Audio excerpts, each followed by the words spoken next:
Je m'appelle Caterina Andreou, je suis chorégraphe, danseuse et musicienne. Je viens de Grèce, j'habite en France et à Lyon plus spécifiquement.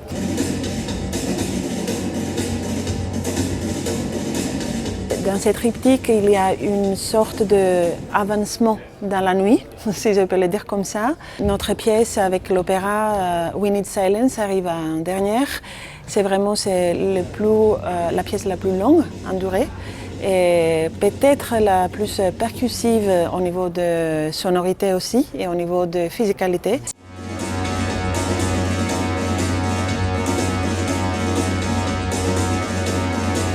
La pièce We Need Silence, c'est vraiment basé sur la conduite d'un solo que j'ai fait en 2018 qui s'appelle Bastard, sans les voyelles. J'ai gardé quelques éléments de cette pièce presque intacts et la musique fait partie, je pense, de ces éléments. C'est basé sur 20 secondes d'un morceau de musique house, mais la transformation, la transfiguration aussi de la musique nous amène à une ambiance beaucoup plus minimaliste, répétitive aussi, et presque hypnotique, c'est qu'on ne peut pas trouver dans la percussivité de la house en soi. Ce n'est pas une musique qui se répète, mais j'aime bien dire une musique qui insiste. Et j'espère qu'il va nous amener loin dans la fiction et la physicalité qu'on cherche. Cette pièce, We Need Silence, déjà le titre est un peu, pour moi, ça peut être une parole de motivation. C'est une invitation, mais c'est aussi une demande, une réclamation. Je donne le pas à une autre génération, la génération du ballet des danseurs et des danseuses de l'Opéra de Lyon, à vraiment être vue et attendue aussi, comme ils veulent, à travers quand même un cadre de création, de danse aussi, de musique qui est assez rigide, finalement assez rigoureux. Ça leur demande beaucoup au niveau de stamina, d'endurance, au niveau aussi de rythmicité, au niveau de... On pourrait dire que c'est un cadre qui peut paraître austère d'écriture et en même temps, là-dedans, ils trouvent leur propre libre arbitre, leur liberté et ils demandent à un public qui n'est pas que le public de l'opéra, mais un plus grand public dans leur fiction et leur imaginaire. Et ils demandent à être vraiment vus, autant que danseurs, danseuses, mais aussi autant que jeunes dans cette société actuelle.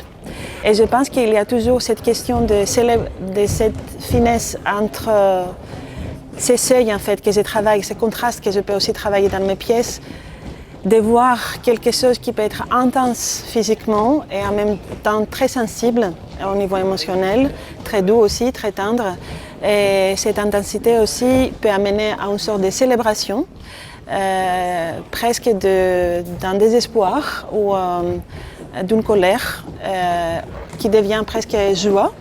Et la joie vient plutôt par le fait qu'ils sont nombreux et nombreuses. Et il y a une solidarité, il y a une joie qui est amenée par le fait de danser ensemble.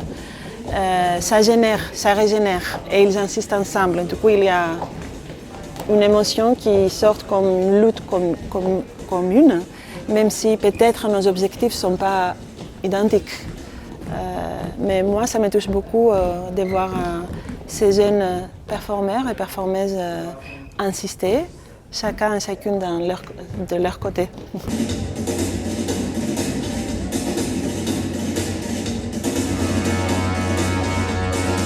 Quand je vois qu'il y a des manifestations, et je ne parle pas littéralement juste dans la rue, mais des manifestations de désaccord, des manifestations de désobéissance ou même de débat. Ça me motive, ça me bouge.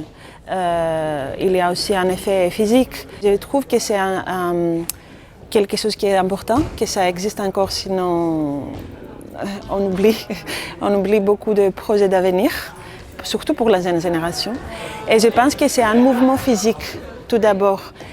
Avec mon travail, comme je suis façonnée par ces affects sociétaux, ce qui se passe, c'est que ce qui m'importe et ce que j'essaie de transmettre, c'est exactement cette contamination, presque cet effet physique qu'on peut avoir sur un public sur une communauté de danse, sur une communauté de travail, comment on fait bouger déjà nos corps pour faire bouger ensuite peut-être les groupes des uns et plus de masse et bouger les choses. Mais tout est une question de mouvement tout d'abord. Donc j'essaye vraiment de toujours faire bouillir, comme je dis.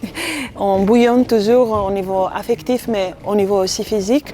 Et j'espère que cette vague va passer et un peu surélever le public. C'est que je trouve que c'est une place quand même, c'est une position que je dirais politique et actuelle que je tiens dans le théâtre aujourd'hui.